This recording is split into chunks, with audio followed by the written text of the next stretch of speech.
Iba't ibang klase ng inihaw platter ba ang hanap mo? Tulad ng putok-batok na liempo at pati na rin ang mga inuming pampawi ng init ng panahon tulad ng iced coffee, milk tea, frolato at iba pang mga inumin. Dito lang yan matitikman sa Dapit Hapon Farm Cafe. Tapat ng Best Cup Career College dito sa Malacampa, Camiling, Tarlac.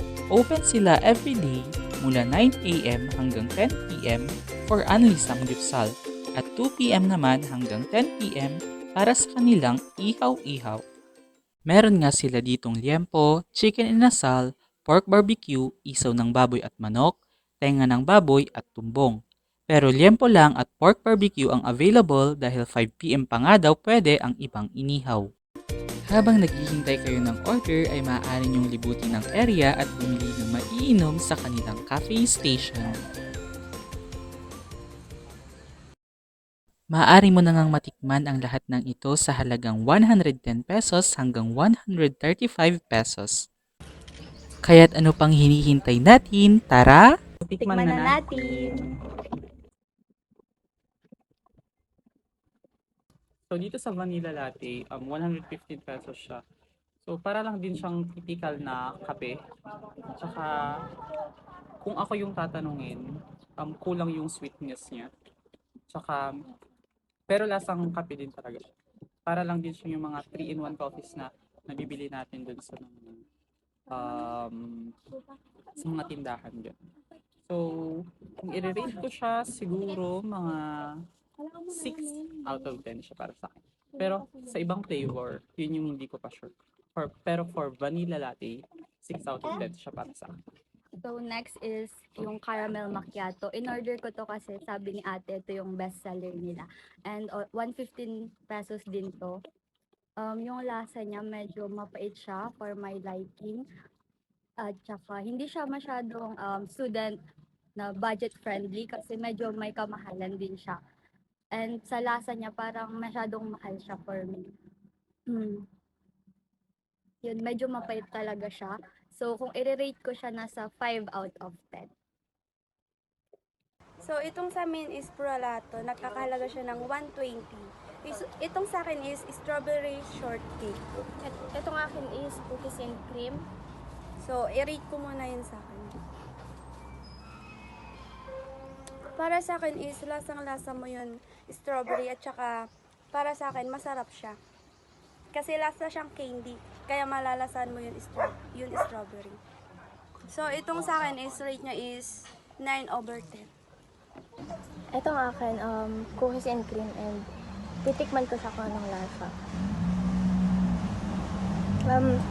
Creamy siya at lasang-lasa yung cookies and cream. I-rate ko siya 9 over 10.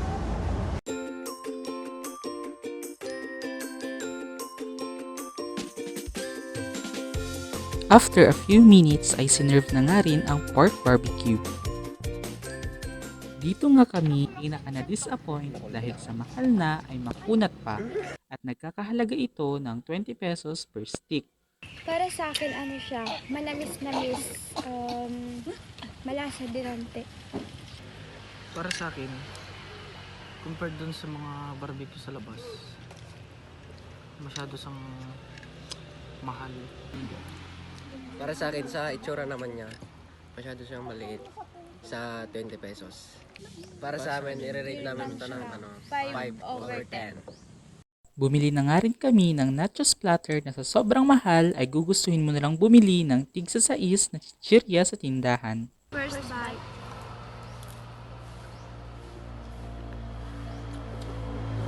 Maganda siya pero pag natagalan mo ng na-serve, hindi na siya magiging crunch. Kaya dapat kapag sinerve na siya, kakainin mo na agad. Kasi kapag hindi mo siya kinain kaagad, makunat siya. Lasa naman niya, okay naman kasi mas-cheesy siya. Ang rate namin is 6. Last na ngang isinerve sa amin ay ang liempo with rice na may kasamang chicken oil at toyo. At meron na rin siyang kalamansi at sili. Huwag nang magpatumpik-tumpik pa, anong hinihintay natin? I-try na natin!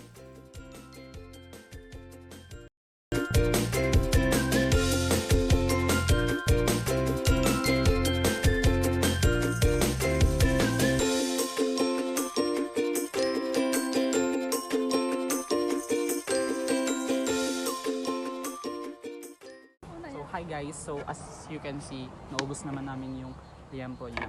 So unfortunately, maliit lang yung kanyang kanin, maliit yung serving ng kanin niya. Pero yung liempo itself is masarap siya.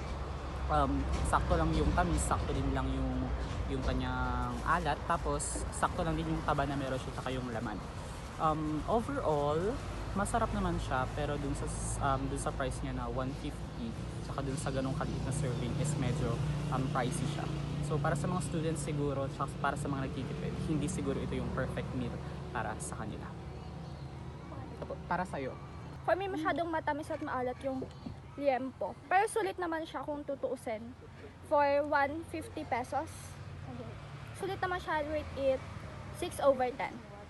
So para sa akin siguro dahil meron na rin siyang chicken oil, tsaka meron na din siyang toyo mansi, tapos meron din siyang chili. So i-rate ko siguro siya ng 8/10. So unfortunately nga lang din, ang gusto ko sanang tikman is yung chicken inasal nila, pero hindi daw available. Tsaka yung other barbecue din nila, which is yung tumbong, yung isaw ng baka, ay isaw ng baboy, isaw din ng manok, ganun, tsaka yung ibang barbecue nila is hindi available.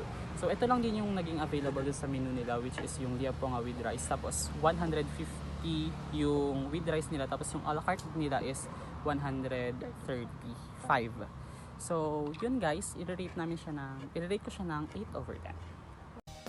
Definitely, hindi namin nagustuhan ang pagpunta dito. Dahil kung katulad namin kayong hanap ay masarap at sulit, Dapit Hapon is not for you. Pero kung trip mo naman ang place over food, this is worth to visit, lalo na tuwing gabi. Finally, we will rate Dapit Hapon 5/10.